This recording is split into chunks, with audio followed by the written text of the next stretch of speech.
Lenny. Hi, Nancy. Welcome to episode 42 of the Front Porch Book Club. The Front Porch Book Club is a podcast that meets twice a month. We like to dig deep into the relationship between characters and the worlds they live in.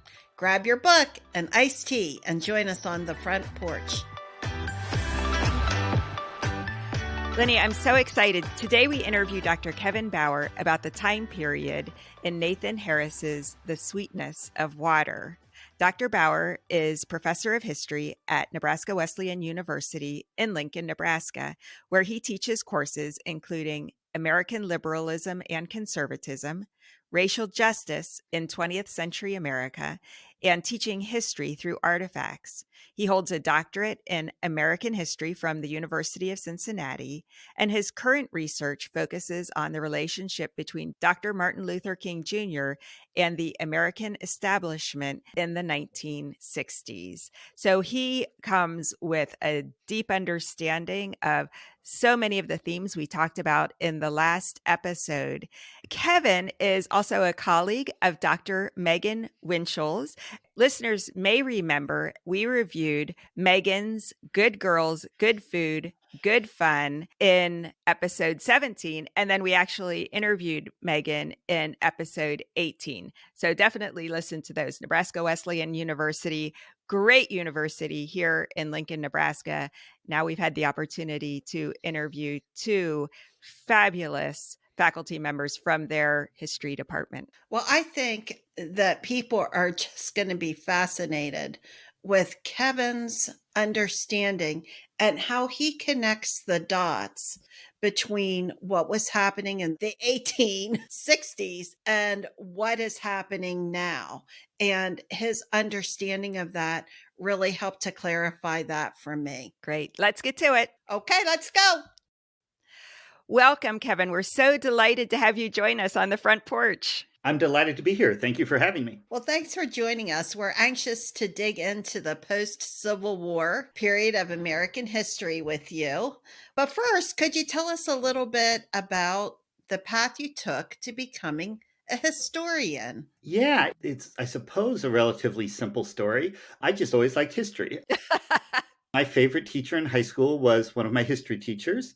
And when I first went to college, for some reason that I honestly can't recall, I wanted to go into journalism. I don't think I would have been good at that, and I don't think I would have been happy in that, especially with what's happened in that industry in recent decades. But for some reason, I had that in my head and then took a few history classes and just gravitated immediately toward that. At some point, I think when I was about a junior in college, I started to worry, like, what do you do with a history degree, right? For question for liberal arts majors. I thought, well, maybe I'll be a high school teacher. And so I started to move in the education direction. And then at some point realized that, no, I really like reading books and research and stuff. So I guess I was too much of a weird hermit. Decided that being a college professor would be the path there. So I took a year off after college and tried to make some money. And then I went to graduate school at the University of Cincinnati, where I was really, really lucky to have great mentors, because I feel like maybe everyone feels like this when they look back at their youth, but I feel like I jumped into it not really having any idea about anything other than I liked reading history books, and had a lot of professors there who really helped me figure out how to survive in this field, how to make it, and so on. And it's not an easy field to find a job in, and so they really helped me figure out how to market myself and get out there. So I was really lucky that I get to do this for a living. Oh, well, we're really lucky to have you. What period of history first really intrigued you? I think I've always been more intrigued by more recent history. So most of my research takes place in the 1930s and 1940s. I'm working on a project now that extends into the 1960s. And so I've always been more interested in more recent stuff. But the Reconstruction era, which is the subject of the novel we're speaking about, is so central to so many stories in American history that I think you can't be a historian of the United States and not have an interest in it or not see legacies of it in whatever happens after, right? Yes. It's sort of everywhere. And unfortunately, in the way people get an education in American history in middle school and high school, sometimes it doesn't get the attention it deserves. I think because it's both hard to talk about There's a lot of violence. There's a lot of really unpleasant things. Yeah. But secondly, because we very often break American history, first semester is up to 1865 or first semester is up to 1877. And it gets lost in the literal practical matter of like the end of a semester, right? Mm-hmm. A teacher who doesn't get to it or whatever.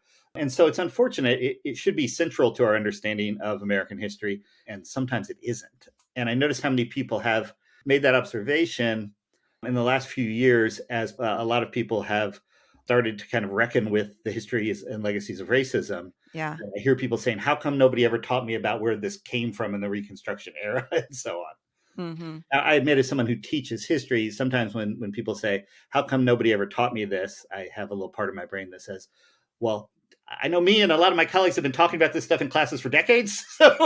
So we did try to teach you this, but I also understand why people say that specifically on this issue.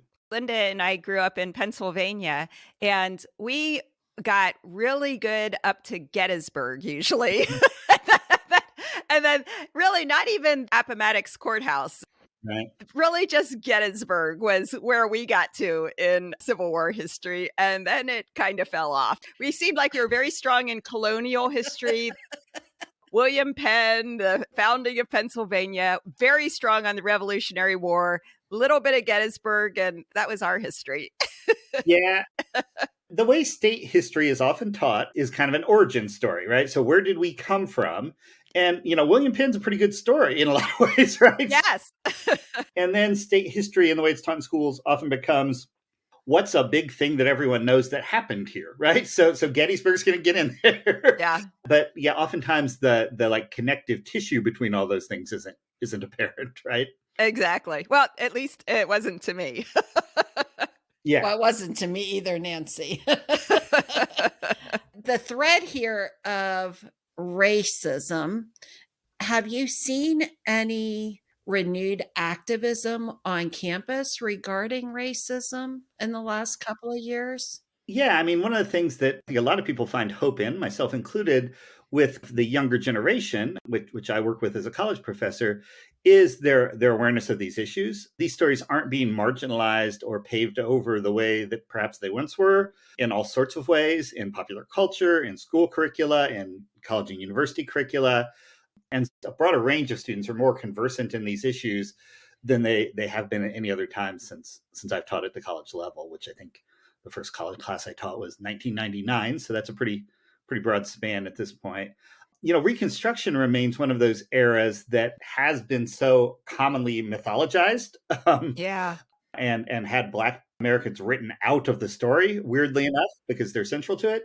So often that is a story that's going to take a long time for Americans to recover, because not only was there an image out there in foundational movies and kind of the golden age of Hollywood, whether it's Birth of a Nation in the 1920s or certain aspects of Gone with the Wind in the 1930s, but there was a very heavily mythologized and whitewashed version of Reconstruction that was kind of the official story in textbooks, in college classes, and so on for a lot of people for many years, for many decades, I should say. And there were especially African-American scholars who pushed back on that, most famously W.E.B. Du Bois, who wrote a book in the 1930s called Black Reconstruction that really, if you read it now, seems shockingly similar to the way we would think of it now.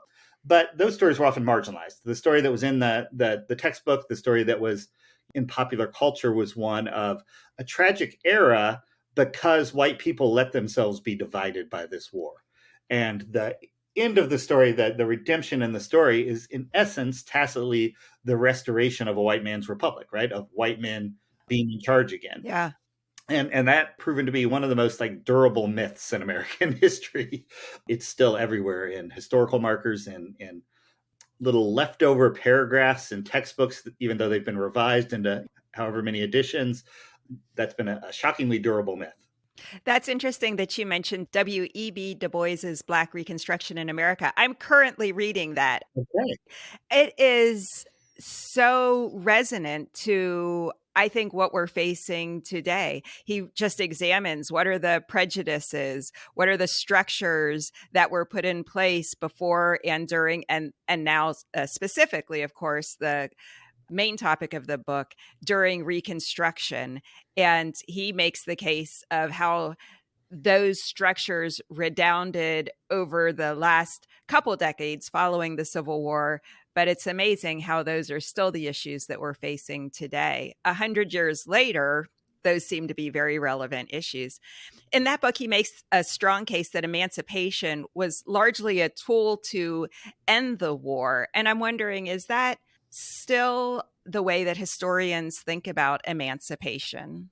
It is, yeah. One of the things about Du Bois is he was so often right about things and such a prolific writer that I know sometimes it's like there's not something new to say. It's Du Bois already had it, right? Yeah. There's a lot of ways we talk about issues of racial inequality and racism today that really derive from his work. Even, hot button theories like critical race theory today, many of the people who credit Du Bois as kind of the original thinker in that area. Lots of other things, the way he thinks about the way that politics and culture and social norms interact in creating and recreating racism. Du Bois was always on top of it, right? Yeah. But more to your point, yeah, the story of emancipation and how it happens is, one of kind of the convergence of several different interests, mostly at the political level within the Republican Party, which is the dominant party during the Civil War in the federal government, because most of the Democrats had left, right? They had seceded. And so not only is Abraham Lincoln the first Republican president, but Republicans have big majorities in Congress.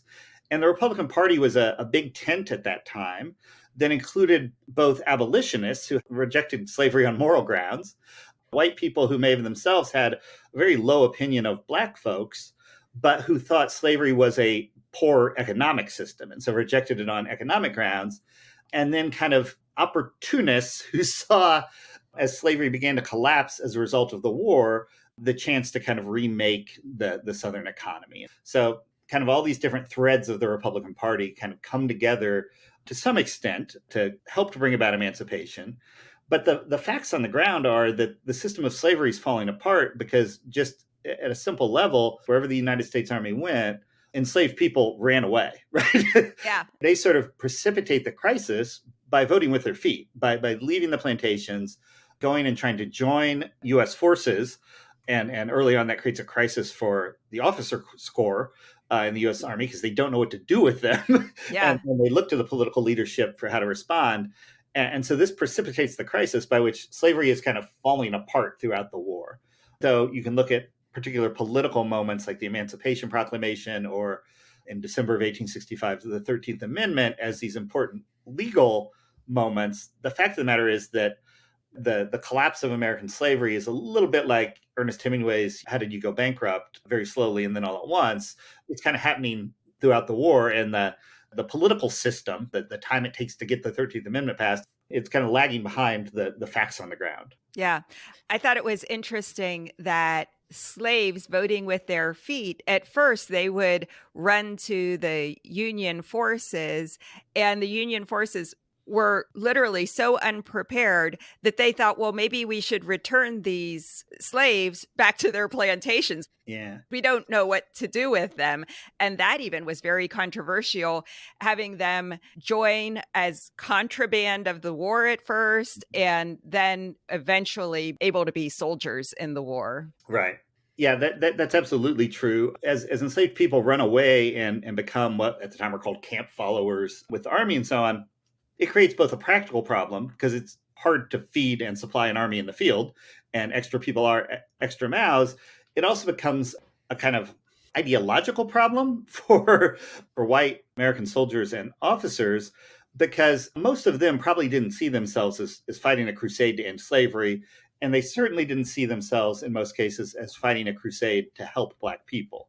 Now, there were those who did, and we know some of those stories, the movie Glory, Yeah, things like that. But by and large, white Americans in the North, they weren't anti-racist crusaders. Even a lot of people who were opposed to slavery on moral grounds had a low opinion of Black people and weren't sure that a country could function as a multiracial democracy, right? So that's a huge logical leap for them to see enslaved people or formerly enslaved people in any manner as social or political equals. And so that's part of what's being worked out in the Reconstruction era and part of the legacy we're still dealing with. Yeah. Yeah.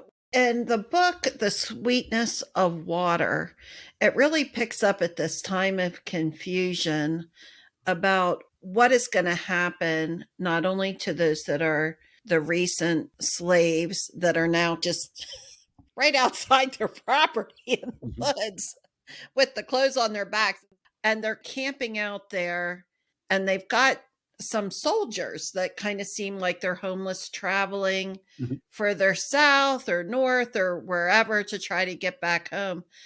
Kind of like people are homeless and not sure where to go.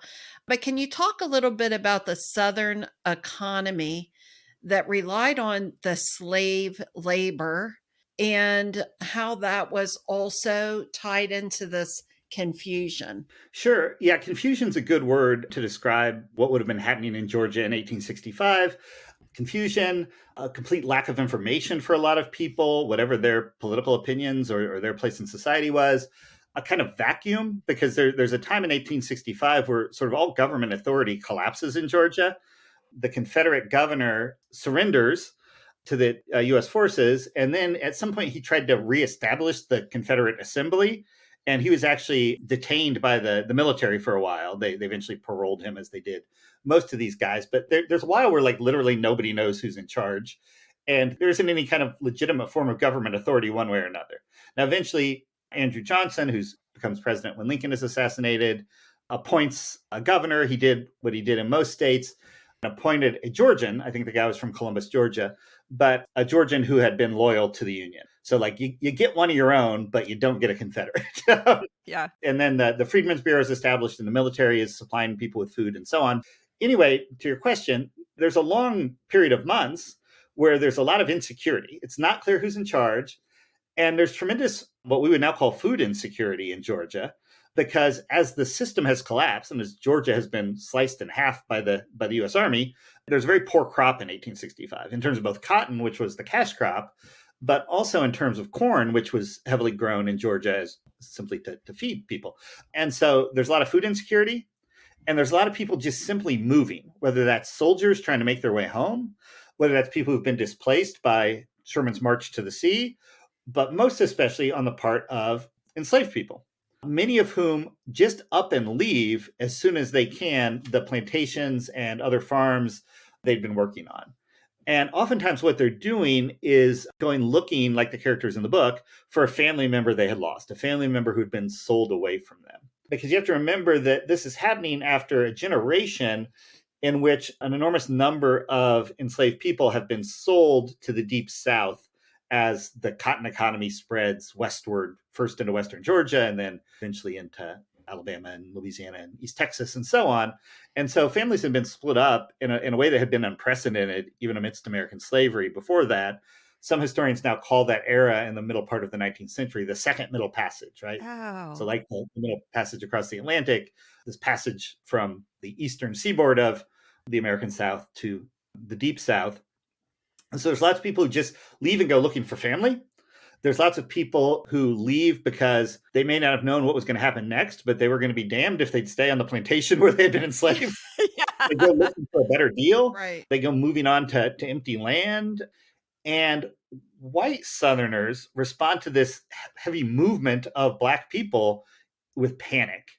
There's all sorts of rumors that the former slaves are now going somewhere to mass up and start a revolution and kill all the whites, and all sorts of crazy misinformation out there. So we associate those kind of things with social media today, but it also happened by word of mouth in the past. Yeah. There's an enormous violence, mistrust, lack of information, lack of any sort of political control, and with it, a lot of people who are worried they're going to starve. A lot of Black families start going to urban areas in Georgia. There were some urban areas in Georgia, especially the cotton ports like Savannah and so on. Those cities become really, really crowded, and there's a fear that people are literally going to starve to death when winter comes. It's hard to exaggerate the feeling of chaos and fear and general uneasiness that everyone, whatever the color of their skin, whatever their level of wealth in society and so on, would have probably felt in that time and place, right? It's a time in which is a political, cultural, social, economic vacuum. And I think that Nathan Harris captures that reality in his book. I mean, when you're reading the book, it's just this feeling of unease and confusion and what is happening. No one's quite sure. That's amazing that that was what was happening in reality. Yeah, it's hard for us, I think, to wrap our minds around. The only, analogies or metaphors I can think of are basically other situations of warfare, right? Like Eastern Europe at the end of World War II or something, where Right. every form of authority has collapsed. Nobody, depending on who you are, is sure who the good guys are. Nobody's sure how they're going to be treated. And the way it plays out on the ground in the American South is especially compelling because the system of slavery, as W.B. Du Bois observed, was in essence a system of labor control, right? Labor is at the center of it, the labor of Black families. But it also created a social system around it, social norms from big things to small, to that Black people, when they were walking along the sidewalk in a town and they encounter a white person coming the other way, are expected to step off into the muddy street and take their hat off and tip their hat to the white person. So these social norms, even like in your day-to-day interactions, when everything collapses, what's still there? Like Yeah. people don't know how to act at a very basic level. Think about Black families who had been considered nothing but a source of labor. And now many Black women want to withdraw from the labor force and do what women in that era were expected to do, which was keep the home and raise the children, get their children an education, which wouldn't have been possible before. And so everything from the way families were organized to literal daily interactions on the street, nobody knows how to act now. Nobody knows what it means. Right. And one of the characters in this book is this plantation owner who, as you mentioned, all his slaves, they get out of Dodge. They do not want to stay there anymore. And he's a particularly harsh plantation owner as well. So, what does life look like? What's the economic upheaval of the South during Reconstruction? I think we've all seen Gone with the Wind. What did the emancipation of slaves do to the economy of the South? Yeah, it's fascinating because amidst this vacuum and chaos we're talking about, the South still sits on one of the world economy's great natural resources, right? I'm not the first person to observe this. I wish this was original, but cotton is to the 19th century world economy in a lot of ways what oil is to the 21st century world economy. Okay. It is the natural resource that the world's economies, or many of the world's economies, rely upon. Now, there are obvious differences between cotton and oil. Cotton was a labor-intensive industry. Oil's a capital-intensive industry. And so that's the key here is much of the world's economy is fueled by cotton and textile mills. And enslaved people in the South are the labor force that's key to that. And now it's not clear, are they going to continue in that capacity? Who's going to own the land? What is the labor system if it's not slavery? Is it wage labor? All of these questions are out there, but it's not a marginal question in the world's economy. It's a central question. Now, white Southerners had badly misplayed their hand, we can see in retrospect. They thought they would get a lot of foreign support because the world needed their cotton. And that didn't materialize exactly in the way they thought it would. The other grand mistake they had made is, for instance, the British Empire had just said, well, never mind. We don't have to rely on cotton from the American South anymore. We'll just plant more cotton in India. We'll plant more cotton in Egypt. We'll plant more cotton from Brazil. And so in the long term, the American South had ruined itself because so much more of the world's agricultural land is put into cotton production that it leads to a constant decline in the price of cotton in the decades to follow. So they not only played themselves in losing the war, but they played themselves in the long term too. But in the moment, there's this enormously valuable natural resource that nobody has any idea what is going to be the labor system by which it's extracted and brought to the world market. And it also feeds factories in the North too. Mm-hmm. So there's a weird dynamic there, right? As the country is being put back together again, cotton production has to resume in some manner. How long did it take for the economic recovery to occur? Well, in terms of an economic recovery, it's tricky because in some ways, American cotton never recovered. I don't want to become an economist, both because it's not my expertise, but also there's a reason they call it the dismal science. I think it's what economists call a lockstep mechanism. White Southerners in the decades after the Civil War, they keep investing more money in cotton because the price is dropping. So we'll plant more to recoup our wealth. But the more you plant, simple supply and demand, right? The greater you're making the supply. And so the price just constantly spirals downward. And it's one of the many factors that contributes to the long, convulsive, economically depressed era between 1873 and the 1890s that some economists now call the Long Depression. Okay. Where the American economy, it occasionally kind of rises and then falls again, right? And that's for a whole variety of reasons. But Southern cotton production is a drag on the American economy. Interesting. Looking at the slaves that were emancipated, what challenges did they face in the next, I don't know, year to 10 years to 20 years? Any kind of insight you can give us on that? Sure. So like I said, in the immediate aftermath of the war, a lot of people are simply moving, right? In fact, a lot of them had already moved because they fled their plantations to join up with the army or go find family members and so on. So there's just an enormous in-migration in the American South. It's almost hard for us to measure because we don't have the census records and so on to know exactly where people ended up. But it's clear if you just look at individual plantations and just look at the names of people that are living there before and after the war, that lots of people moved, right? So there's a lot of movement, but there's still this question of what is the labor system that's going to replace slavery? And as the federal government kind of reestablishes some authority over a place like Georgia by harvest time in 1865, so by the fall and winter, the Freedmen's Bureau is the organization that's in charge of this. In some ways, the Freedmen's Bureau is the first kind of federal welfare agency.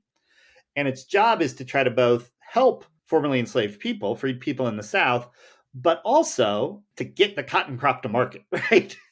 So early on, their intention is to get Black families back to work harvesting cotton, but to do so in a manner that's more like the wage labor system of the North, what at that time they called free labor, not because people were working for free, because people were free to sell their labor.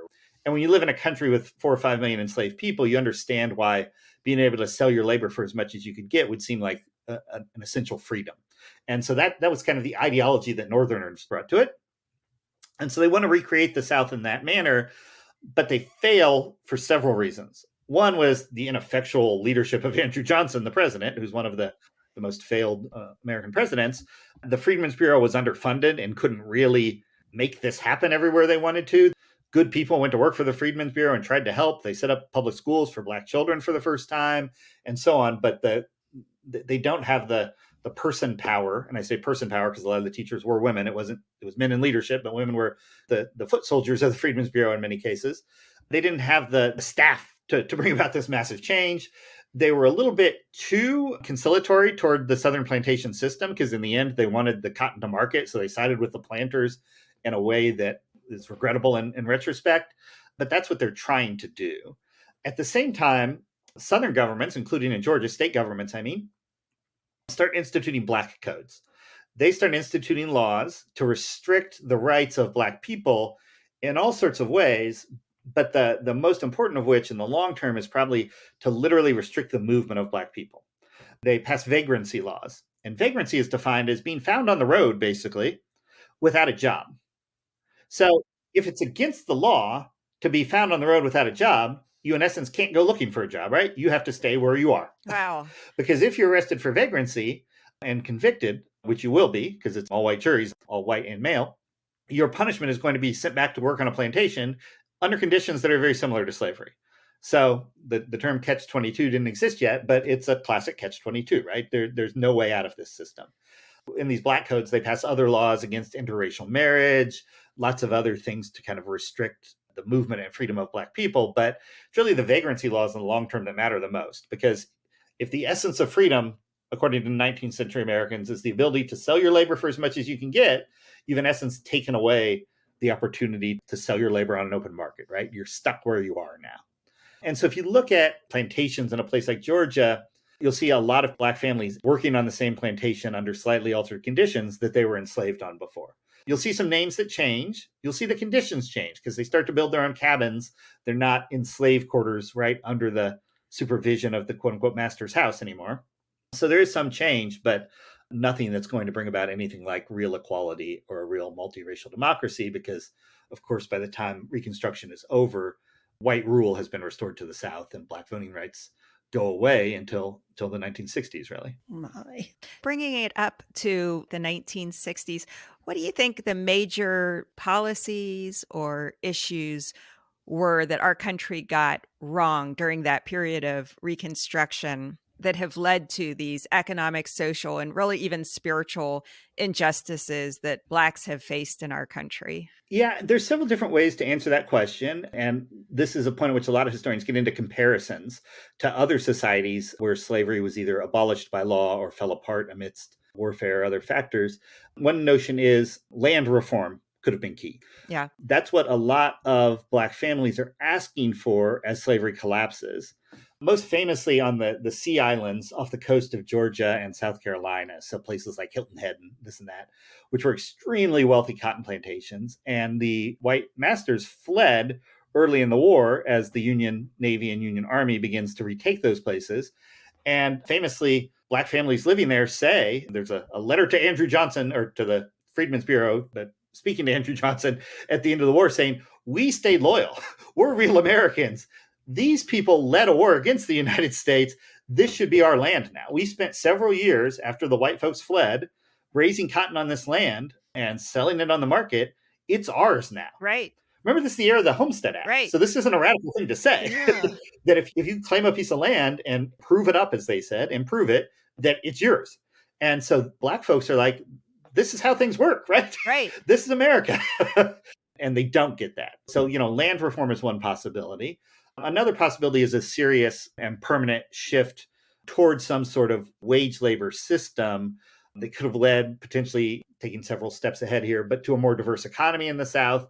Like I said, part of the problem is the South stays so invested in this agricultural economy that's failing that we don't see opportunities emerge to change the system the way that you might have in the relatively few southern cities in the South in the late 19th century. And so it could be land reform. It could have been a more serious effort to bring about actual full citizenship, political, economic, and social citizenship for Black people. That time it would have been mostly for Black men because all women were still restricted. There's a number of ways this could play out.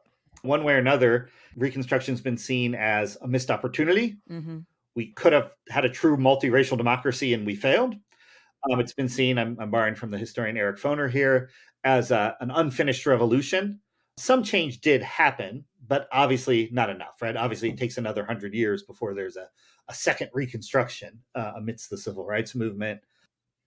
And Northerners also deserve some blame for this because Northern politicians and just people in the North also didn't want to compete with Black people for jobs. They didn't want Black folks leaving the South. And so they're not going to support a policy that would have allowed that. That doesn't really start happening until the Great Migration that starts in World War I.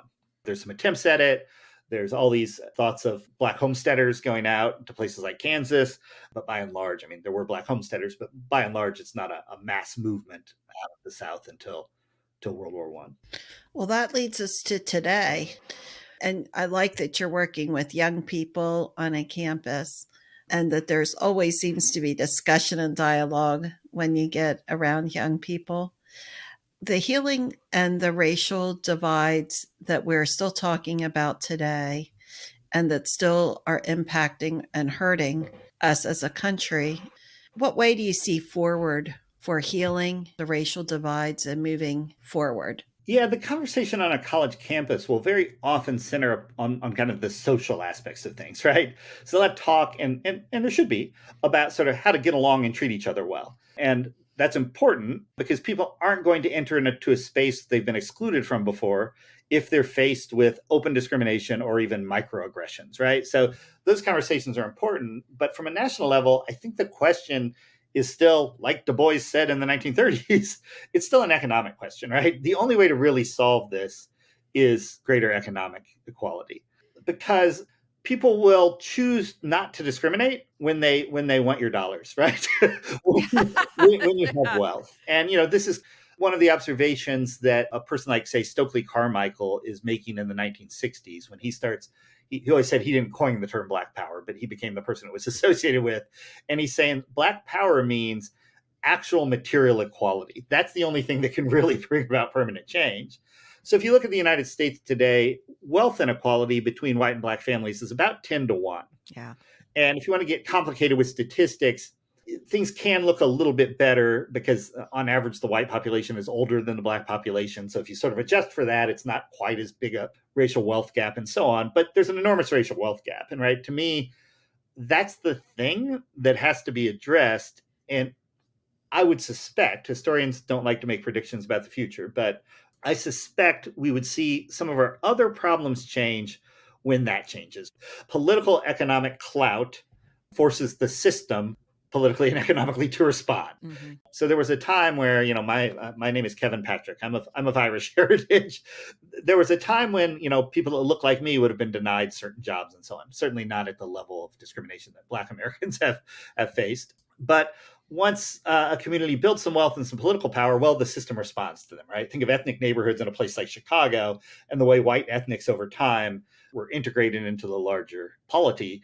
I think you would see the same thing, but we've got to start with economics. But of course, this is complicated because that leads to conversations about things like reparations and a lot of political resentment and racial resentment that appears then on the part of white Americans when those conversations begin.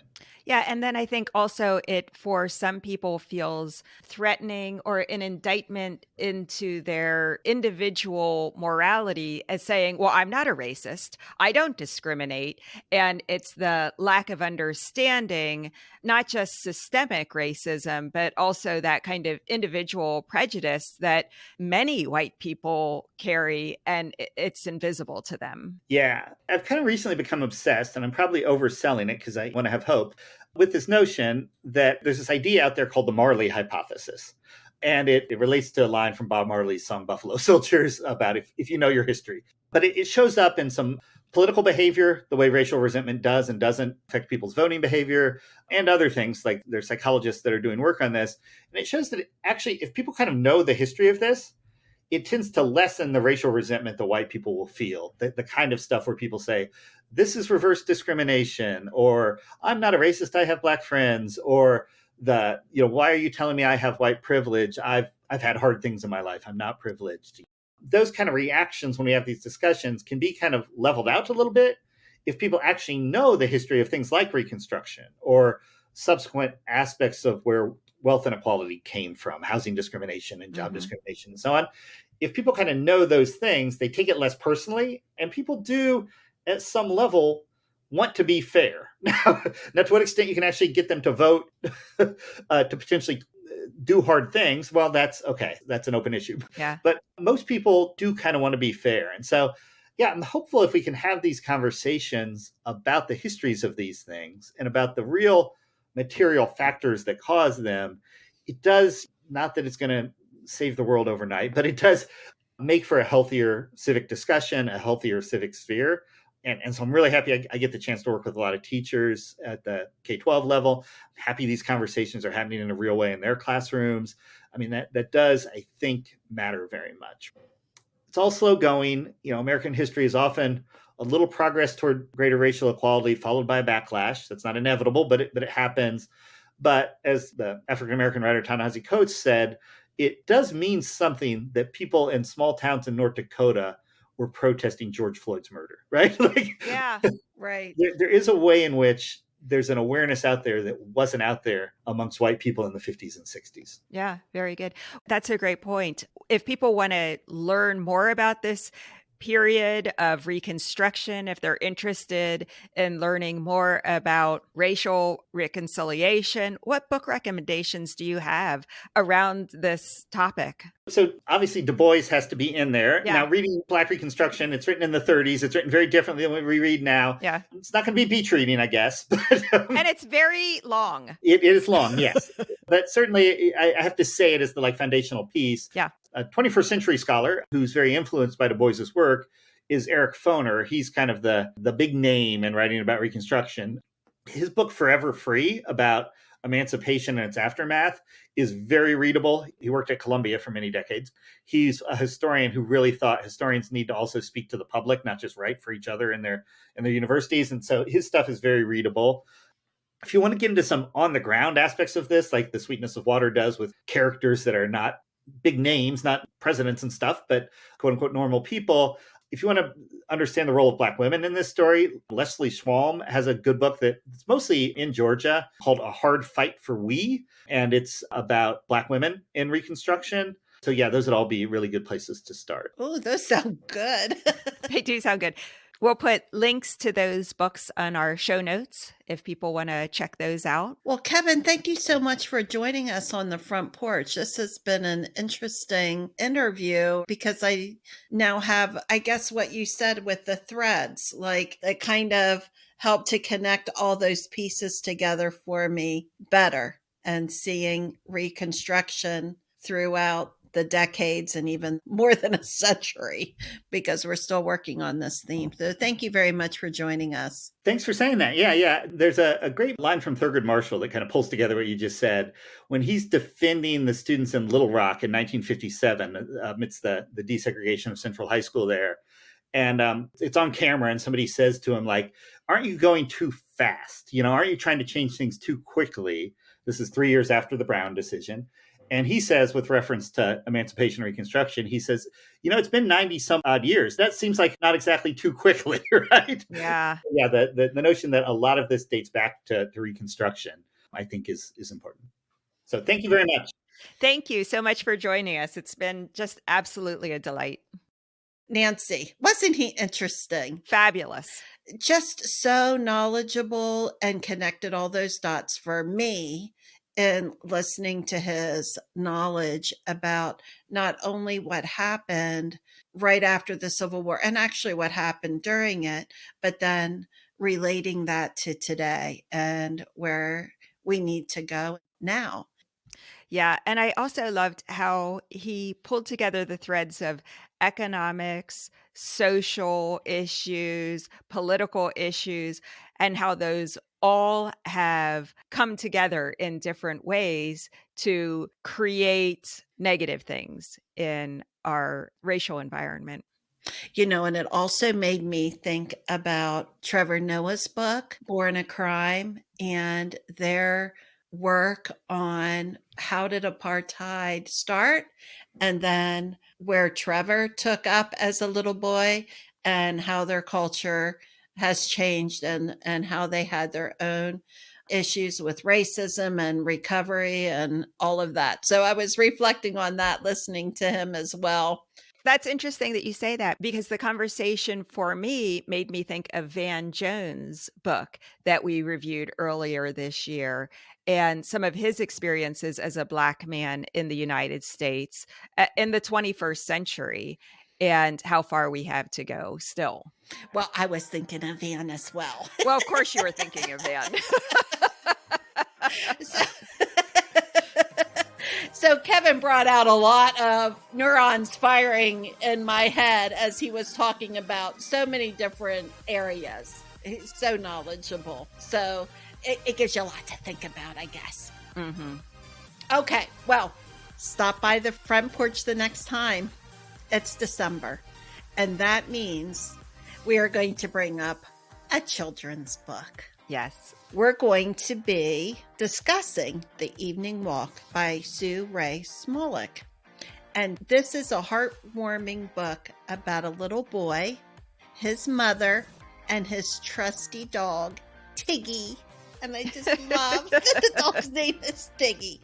The little boy, Liam, describes the beauty of the world to his sight-impaired mom. It's a wonderful story. It's a lovely story, and it's beautifully illustrated as well. Yeah, I'm looking forward to talking about that book and then interviewing Sue. Me too. Our website is frontporchbookclub.com, and I will have links to the books that Kevin mentioned in our interview today. Our episodes come out twice a month on the first and third Wednesdays of each month. Well, Lenny, this was really great. I really enjoyed today's interview with Kevin, and looking forward to our next episode. I know, because Christmas is coming. And that's exciting too. So Nancy, I will see you next time. Sounds good. See you then. Okay, bye-bye. Bye.